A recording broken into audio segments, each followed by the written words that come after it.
मेरा नाम सफीर चौधरी। मेरे को आज आपके द्वारा आपके थ्रू सिर्फ प्रधानमंत्री से ये रिक्वेस्ट करनी है कि आप प्रधानमंत्री सिर्फ यहाँ किसी एक कम्युनिटी के नहीं हैं, आप 140 करोड़ हिंदुस्तानियों के प्राइम मिनिस्टर हैं और बहुत दुख से और बहुत तकलीफ महसूस हो रही है कि हमारे 140 करोड़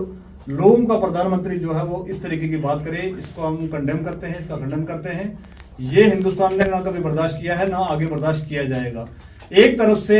शिवसेना का एक 60 साल पुराना स्लोगन जब वो किया जाता है, उस स्लोगन उन्होंने अपने इलेक्शन रैलीज में दिया तो उनको नोटिस सर्व हो जाता है, और दूसरी तरफ खुले आम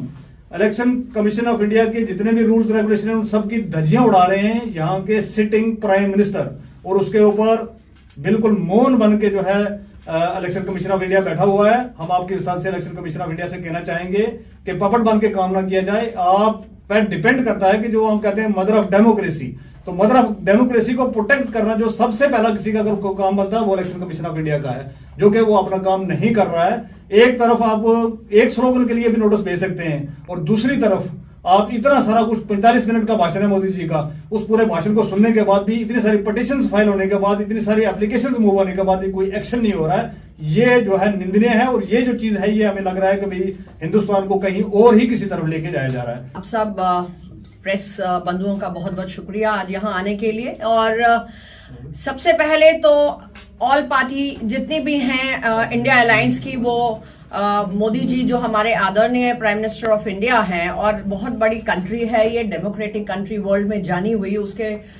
चुने हुए प्राइम मिनिस्टर जिनको मैंडेट मिला है, और मैंडेट सिर्फ हिंदुओं ने नहीं दिया उनको मैंडेट, उनको सारी जातियों ने, सभी धर्म के लोगों ने मैंडेट देके जिताया है। बड़ी विडंबना है। और मैं अपने प्रेस कॉन्फ्रेंस के माध्यम से और अपनी पार्टी आम आदमी पार्टी की तरफ प्रवक्ता होने के नाते ये कंडम मैं करती हूँ जो जिस तरह की स्टेटमेंट आ रही है। नंबर 1, मैं आपको बताऊं, अभी थोड़े दिन पहले उन्होंने अभी जगह जगह जाके वो अपनी पार्टी के लिए वोटों की भीख तो मांग रहे हैं, पर आप जानते हैं जो लैंग्वेज वो यूज कर रहे हैं, अभी 2-3 दिन पहले उन्होंने जो लैंग्वेज यूज करी है कि ये सारे के सारे अलायंस वाले जो हैं बाद में एक दूसरे के कपड़े फाड़ेंगे, एक दूसरे के बाल नोचेंगे, और अब ये कहना हमारी बहनों से कि आपके मंगलसूत्र भी ले लेंगे, ये सोना इकट्ठा करेंगे और ये सारा हिंदुओं में बांट देंगे, बाकी जनता में बांट देंगे। बड़ी शर्म की बात है कि एक इतना बड़ा डेमोक्रेटिक कंट्री का प्राइम मिनिस्टर,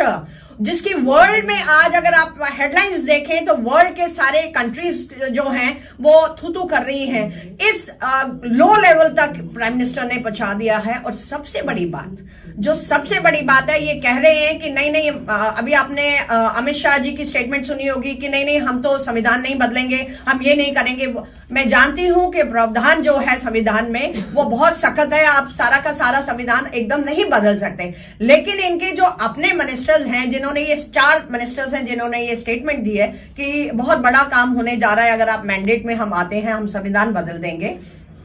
फिर प्राइम मिनिस्टर जी की एक स्टेटमेंट मैं सुनती हूं जिसमें वो ये बोलते हैं कि मैं जो संविधान को मानता हूं वो गीता का संविधान है, गीता को मानता हूं, मैं कुरान को मानता हूं, मैं बाइबल को मानता हूं। तो फिर मोदी जी, मैं आपसे ये पूछना चाहती हूं अपनी पार्टी की तरफ से कि जो डॉक्टर भीमराव अंबेडकर ने और बाकी की टीम ने जो मिलके इस देश की संविधान को बनाया, जिसमें हर जाति और खासकर निम्न जातियों को जो पावर्स दिए हैं, जो उनके राइट्स को स्टोर करके रखा है, तो क्या कहना चाहते हैं कि वो बेवकूफ लोग थे जिन्होंने इसको संविधान को बनाया और पूरे देश को एक डेमोक्रेटिक सेक्युलर कंट्री बनाया? आप जिस तरीके की स्टेटमेंट देते हैं ये बहुत ही निंदनीय है, बहुत ही घटिया सोच है आपकी। और आप तो जो हैं वो हैं, लेकिन आपके माध्यम से, मीडिया के माध्यम से ये मैं आगाह करना चाहती हूं, इवन आप prime minister of the country हैं, आप अपनी वाणी, आपकी सोच, अपनी शब्दों के ऊपर जरा कंट्रोल करके बोलें, क्योंकि ये देश आज पढ़ा लिखा है, ये देश आज समझदार हो चुका है। आप मत सोचें ये पीछे वाले लोग हैं जिनको आप 5 किलो राशन देंगे तो वो आपकी हर बात को मानने लग जाएंगे। पढ़े लिखे बच्चे हैं, वो समझते हैं, और इतनी घटिया सोच के साथ वो इस बार तो आपको बिल्कुल नहीं आने देंगे। आप आगे भी जो बोलते हैं, आप लड़ाई झगड़ा मत करवाइए। ये देश सेकुलर है, यहाँ हिंदू मुस्लिम सिख ईसाई सब प्यार से रहते आ रहे हैं और इस देश को ऐसे ही रहने दीजिए। इसमें ज्यादा बदलाव करने की कोशिश मत करिए क्योंकि आपको मुंह की खानी पड़ेगी। मनीष सहनी, शिवसेना यूबीटी जम्मू कश्मीर इकाई अध्यक्ष। देखिए, पिछले कुछ सालों से लगातार ये देखा जा रहा है कि राजनीति का स्तर बिल्कुल निम्न स्तर पर पहुंच चुका है, लगातार गिरता जा रहा है। और स्पेशली अगर मैं सीधा सीधा बात करूं तो बीजेपी के शासनकाल के अंदर जो प्रधानमंत्री जी का पिछले 10 साल का शासनकाल रहा है, देखिए कभी रंग की बात होती है, रंग पर राजनीति होती है, कभी कपड़ों पर राजनीति होती है, तो इस बार तो उससे भी नीचे चले गए, खाने पीने पर जो है वो राजनीति इन लोगों ने शुरू कर दी। जब वो पैंतरा भी नहीं चला तो अब धर्म की राजनीति पर ये लोग वापिस उतर आए हैं, जो इनकी